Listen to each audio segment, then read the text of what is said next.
Amados hermanos, los saludo en el amor del Señor. Hoy jueves 15 de octubre del año 2020. Quisiera saludarlo y enviarle un fuerte abrazo. En este momento les voy a compartir la palabra del Señor. Deseo de todo corazón que el Señor esté con nosotros en este momento. Les voy a invitar a abrir sus Biblias. La palabra de Dios se encuentra en el Evangelio según San Juan, capítulo 6, de los versos desde el 5 hasta el número 12. Vamos a dar lectura a su palabra en el nombre de nuestro Señor Jesucristo. Cuando alzó Jesús los ojos y vio que había venido a él gran multitud, dijo a Felipe: ¿De dónde compraremos pan para que coman estos? Pero esto decía para probarle, porque él sabía lo que había de hacer. Felipe le respondió: 200 denarios de pan no bastarían para que cada uno de ellos tomase un poco.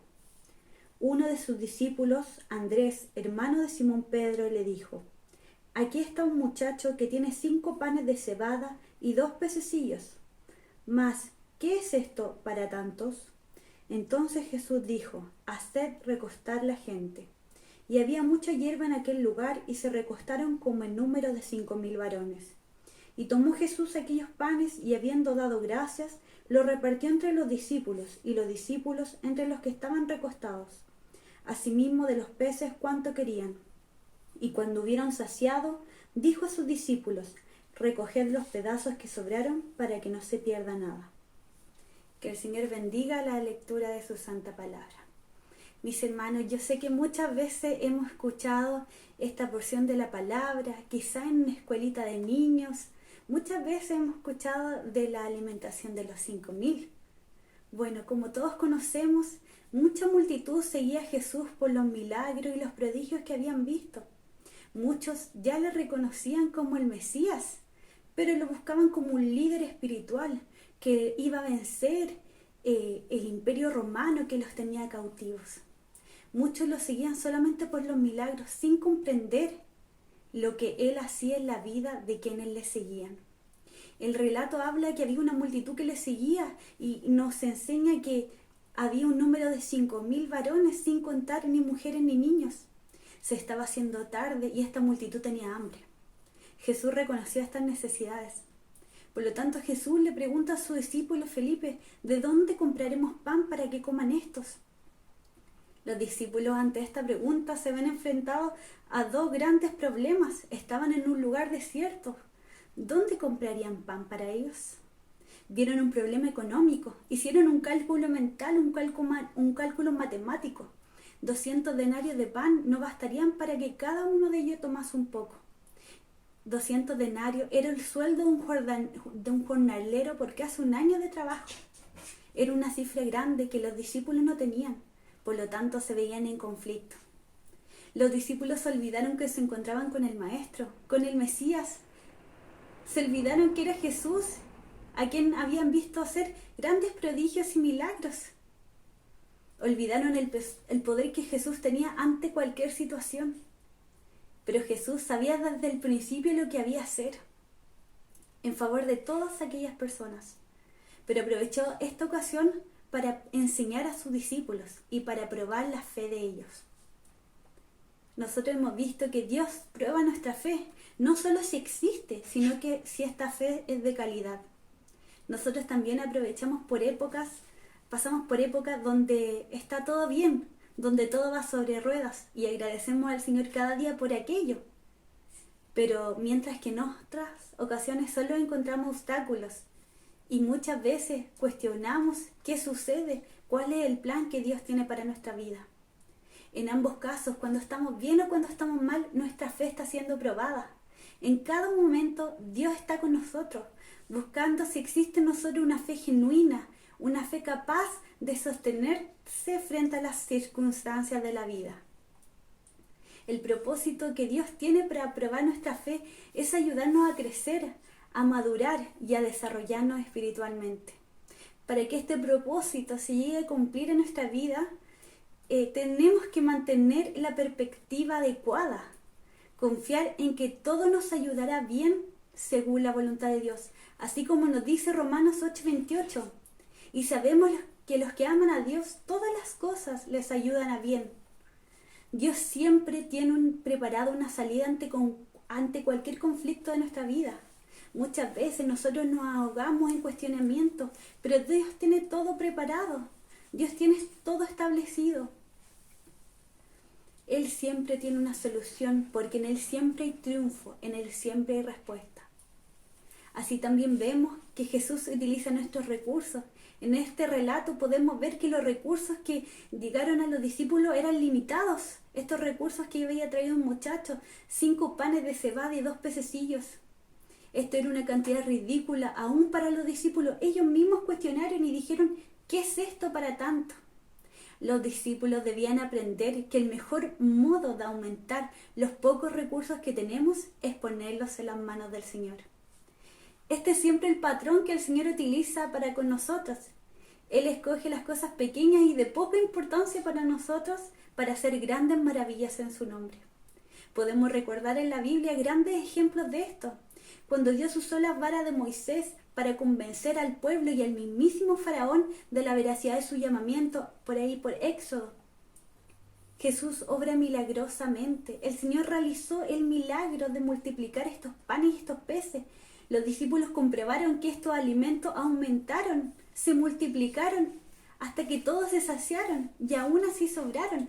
Lo que era material y económicamente imposible para los discípulos fue hecho posible por Jesús, que no solo fue el primero en reconocer la necesidad de esta multitud, sino que Él tenía todo en sus planes. Después que todos hubieron comido, aún sobraron panes y peces. Por lo tanto, los discípulos como la multitud pudieron observar que este era el Mesías, que solamente podía Él obrar estos milagros tan grandemente realizados. Jesús envía a sus discípulos. Jesús envió a sus discípulos. Les dijo, haced recostar la gente. La obediencia de los discípulos fue fruto de su fe. Y fue precisamente esto lo que permitió que el Señor obrara el milagro. Si ellos no hubieran obedecido, tampoco podrían haber observado estos grandes milagros que Jesús hizo. Una vez que el Señor dio gracias por los panes y los puso en las manos de los discípulos para que ellos llevaran delante a la multitud, ellos llegaron a entender lo que el Señor quería decir cuando al principio le había dicho, dadle vosotros de comer, como lo establece Lucas 9:13.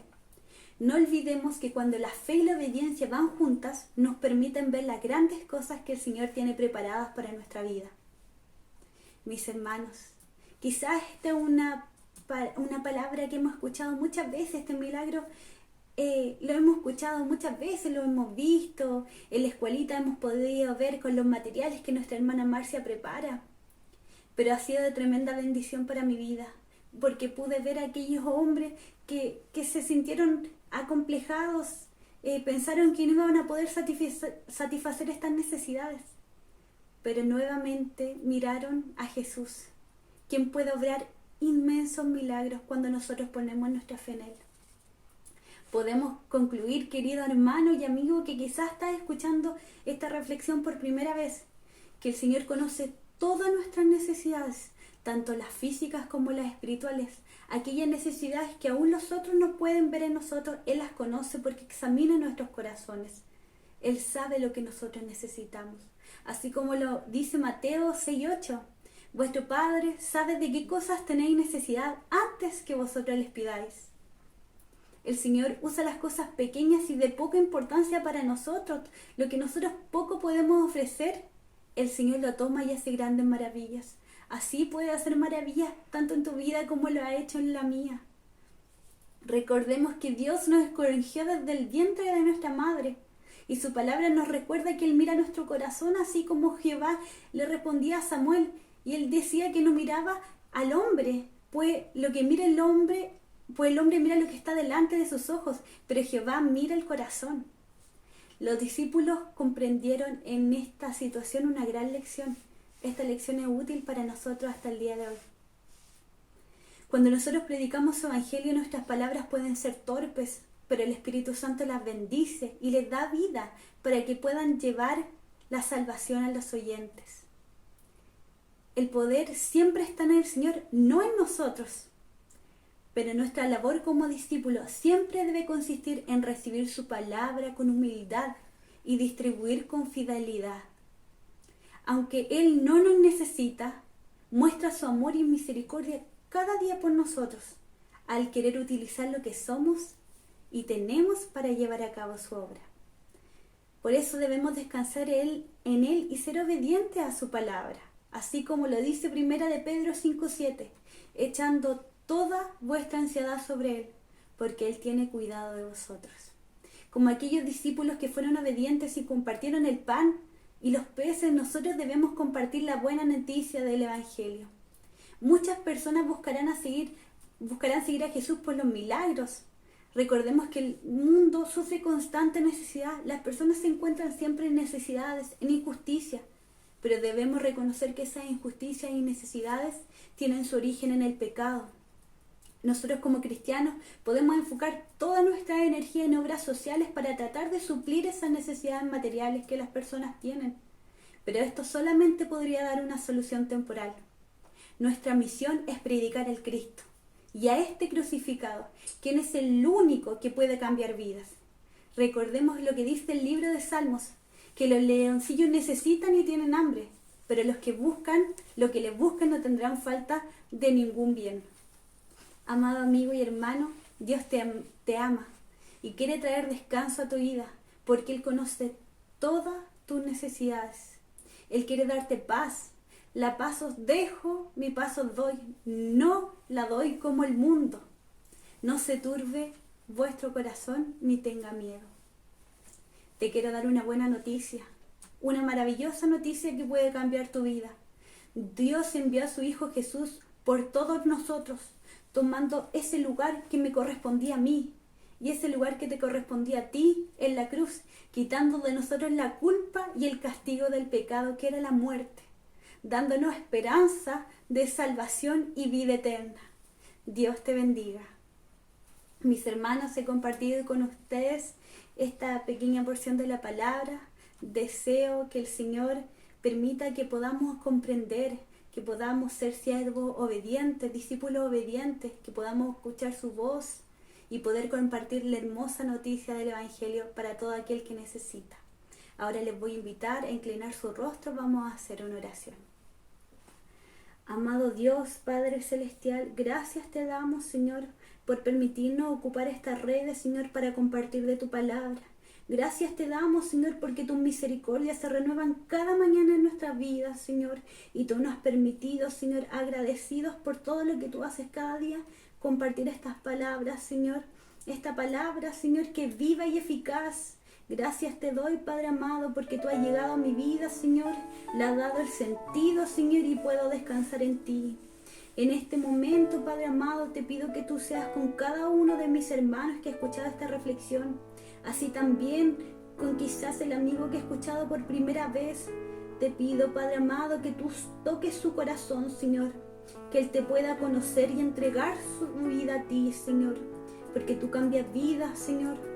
Gracias te doy por tu inmenso amor y por ese precioso sacrificio en la cruz del Calvario, el cual me da libertad, el cual me da paz, el cual me da gozo. Gracias te doy por todo lo que tú nos das cada día. Te pido, Padre amado, que tú seas siempre con cada uno de nosotros, que podamos guardar esta palabra, almacenarla en nuestro corazón y ponerla por obra. Todo esto te lo pido creyendo que así va a ser, en el nombre de tu Hijo amado Jesús. Amén. Amados hermanos, deseo que Dios nos bendiga.